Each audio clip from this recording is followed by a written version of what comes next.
प्यारे बच्चों नमस्कार। प्रश्नावली 1D के शेष सवाल देखते हैं। 9 सवाल हो गए थे।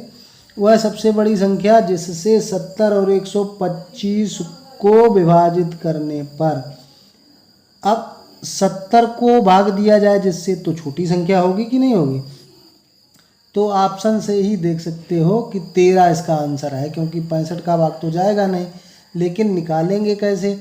70 में भाग दिया जाता है तो 5 शेष बच जाता है, यानी कि संख्या 70 माइनस 5 और 125 को भाग दिया जाता है तो 8 शेष बचता है।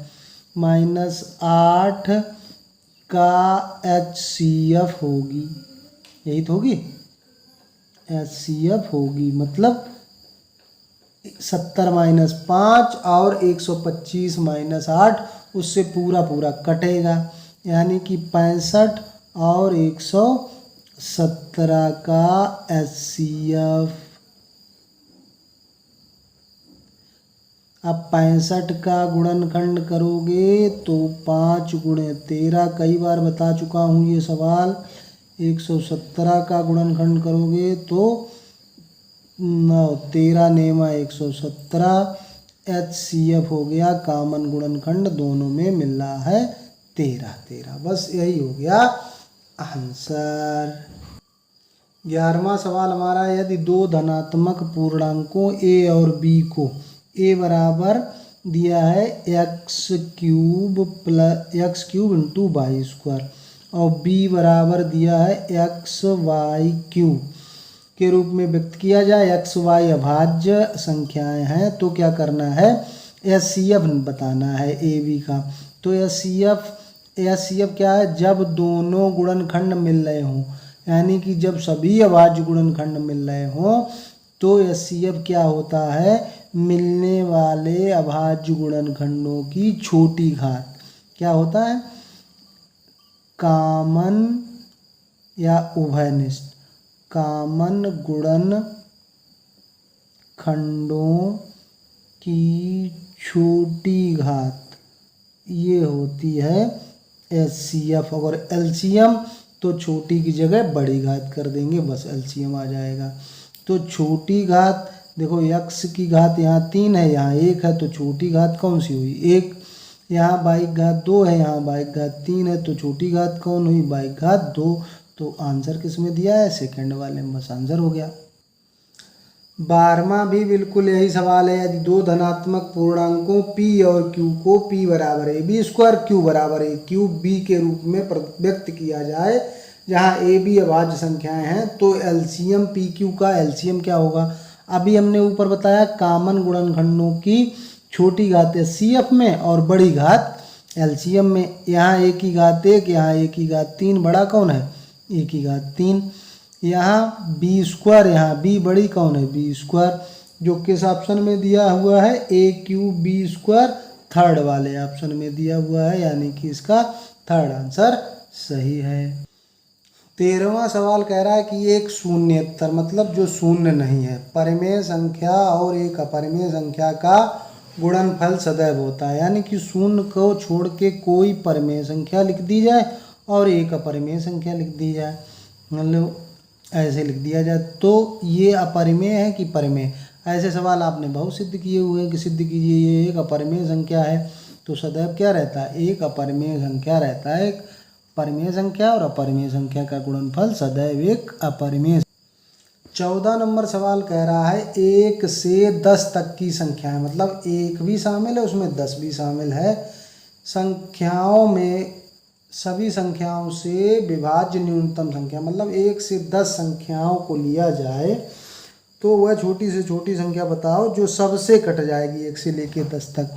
तो क्या होगा? सबका LCM होगी। तो 1 को छोड़ दो, फिर 2 के गुणनखंड करेंगे तो क्या होंगे? 1 का तो 1 ही हो जाएगा, 1 गुणे 1। 2 का, 3 का करें, चलो 1 गुणे 3 हो जाएगा। 4 का करें, 2 गुणे 2 हो जाएगा। 5 का करें, 1 गुणे 5 ही होगा। 6 का करें तो 2 गुणे 3 होगा। अगर हम 7 के गुणनखंड करें तो अभाज्य संख्या 1 गुणे 7 होगा।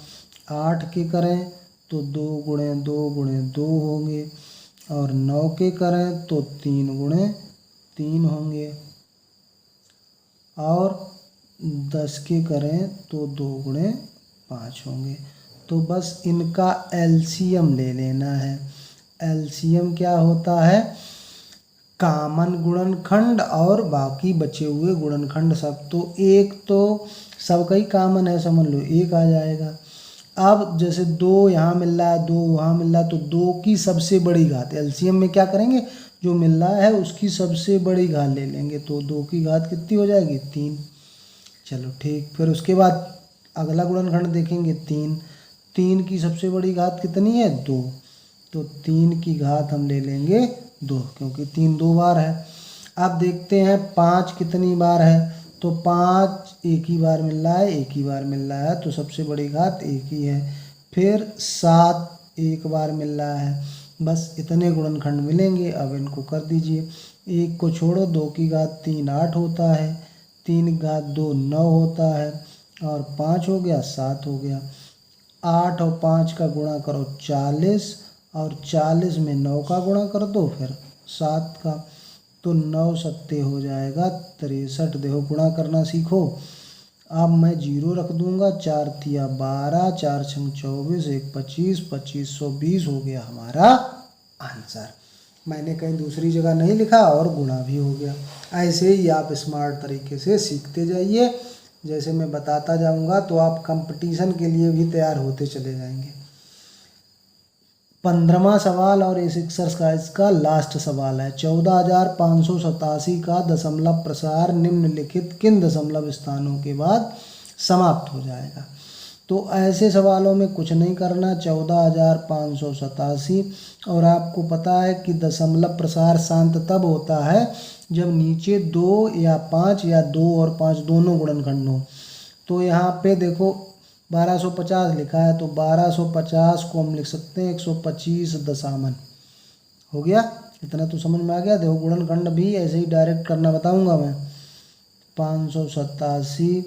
अब आपको पता है कि 5 का क्यूब 125 होता, नहीं पता है तो 5 का 3 बार गुणा करिए 125 मिल जाएगा। और 10 तो सबको ही पता है कि 5 दूना 10 होता है। तो ये क्या आ गया हमारा? 14,587 बटा 5 कितनी बार आ गया? 1 2 3 4 बार। 4 बार आ गया गुणे 2। ये हो गया। तो जब भी हर में 2 और 5 के गुणनखंड हो तो समझ लो कि शांत आवर्ती संख्या है, लेकिन उसमें जिसकी घात बड़ी हो उतने ही दशमलव स्थानों तक वो प्रसार समाप्त होगा। तो यहाँ 5 की घात कितनी है? 4। तो इसका मतलब 4 स्थानों तक ये समाप्त हो जाएगा। ये समझ गए सवाल? तो फिर वीडियो को लाइक करना, और चैनल पे नए हो तो उसको सब्सक्राइब करना मत भूलना, क्योंकि मैं वीडियो डालूंगा और ऐसे ही आपको कंपटीशन की तैयारी कराता हुआ आगे ले जाऊंगा, कि जब भी आप ये पूरा करें और उसके बाद आपका तुरंत सिलेक्शन हो जाए।